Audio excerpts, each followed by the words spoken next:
So we are crossing the Lille Langebro Bridge, or the Lille Long Bridge. So you can see that there's a specific lane for bikes and then for pedestrians.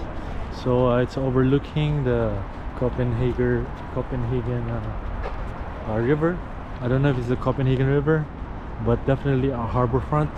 And you have the bridge, and then you have the banks with the cultural centers, the DAC, Royal Danish Library, and over there is the Opera House.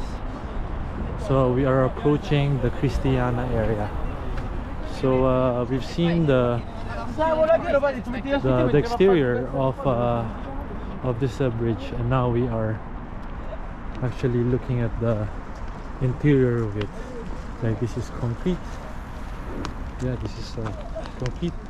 It's interesting. It has a reveal, then it has a railing, and we saw some guys hanging out by the edge. I'm not sure if that's allowed. And there's a net here. I don't know what this is for, but definitely a very graceful bridge. How graceful the undulating form is from the side, and it's supported by those steel supports on a concrete plinth. So the Lille Langebro is divided into two parts, 50% pedestrian, 50% a bicycle, and that's the blocks. So where are we going?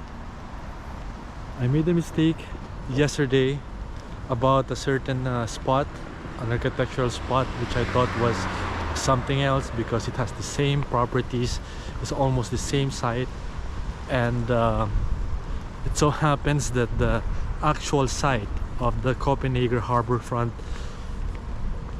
bath is actually just right across it. And who would have thought? It's just opposite the one that I was talking about. And we are approaching it because we're crossing this bridge, and right after this bridge is that site. So my camera died. I came from that bridge, and then you can see there's an update on the 9 credit crystalline, and then that was the deck, wooden deck, undulating deck that we were talking about earlier, and that's blocks, just a point of reference. And a very interesting shed floating above the harbor waterfront with a nice design with the wooden framing. It's where you rent an electric boat. It's called Go Boat. It's made of a wooden cladding, but it's actual real cladding. So I had a mistake yesterday to talk about that architectural folly, architectural installation wherein people can play and swim, but I was actually referring to this. However, this was designed by 2 architects, and one of them actually designed the other one that I was discussing earlier. So this is what I was talking about. It's unfortunately closed now because it's a cold weather. They opened this from May until September when it's warm in this country. So this is a bath place. So instead of an interior bathhouse, they have an exterior one. So they created an artificial swimming pool, and I'm not sure if it is warm, but it is something that the public can enjoy as an alternative to going to the beach.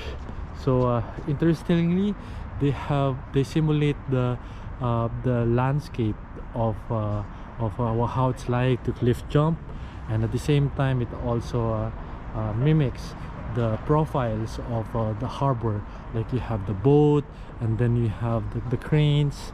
I don't know what that is, but definitely it alludes to a lot of the harborfront heritage. So you can see the terracing thing going up to the platform so that you can jump. It's also like an amphitheater like morphology, and probably you can do performances here. And I would imagine during summer people are sunbathing in this area because it's a big space. And I just wonder if this is a part of the facility. So you are creating a man-made beach in the middle of the city, on the river, with the bridges and with the ships passing by. Very interesting. And they said that this facility is an extension of the park here. So you can see that there are different pools, and I guess it's it has different depths, and there are sections for the kids and there's section for the adults, and definitely you can swim. So I guess the deck sort of divides each section, and also it separates the entire thing from the river. And I think the most dominant element here is the cliff jump, and reminds me of the nose and the frontage of a ship. So you can see it's the decking here, and it's closed off. And let's try to walk to the other side. So compared to the wave, again designed by JDS, the one on the other side, right opposite this facility, this one is less dynamic, but at least it has those exclusive specific pools for the different users, different kind of users. So interesting enough, they also provided, although it's temporary, sauna facilities beside it. And it's only fitting because it's already cold, although I'm not sure how it's like when this pool or bath is operational. So it may not be part of the architecture, but at least it provides an option for the users to warm up. And this area, I'm not so sure what it is. So I would say that the form of this facility is interesting from an aerial shot, whereas the wave on the other side is dynamic, more dynamic, three-dimensionally.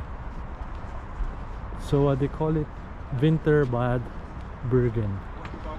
Briggen, I'm not so sure. So these are the sections. So you can see the depth of the pools. You have 7 meters, 0.7, 1.1, and 7 meters. I just sense that some of the guys are actually entering the pool. Maybe they are allowed to use it, but of course I'm not going to film them. So it's actually open. So I don't want to enter because they are in their bathing suits, and it might be intrusive to join them inside. So but at least you have an idea that you can access it. At least I think this section is open, and you can see that there's a net. There's a net separating the jump area.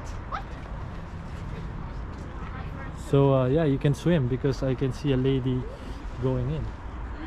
So and then after a dip, probably the water is cold, they can come here at the sauna. So interesting space. Like I said, a really unique typology, raised from the need and the conditions of the site, and at the same time because of necessity. So they were able to invent something that is part of the city, that is architecturally innovative, and something that celebrates the harbor or the ship heritage, and definitely they created a destination for this part of Copenhagen. So I hope you forgive me if I misinform you about the other side, which is equally interesting. So thank you, and hope you watch me again.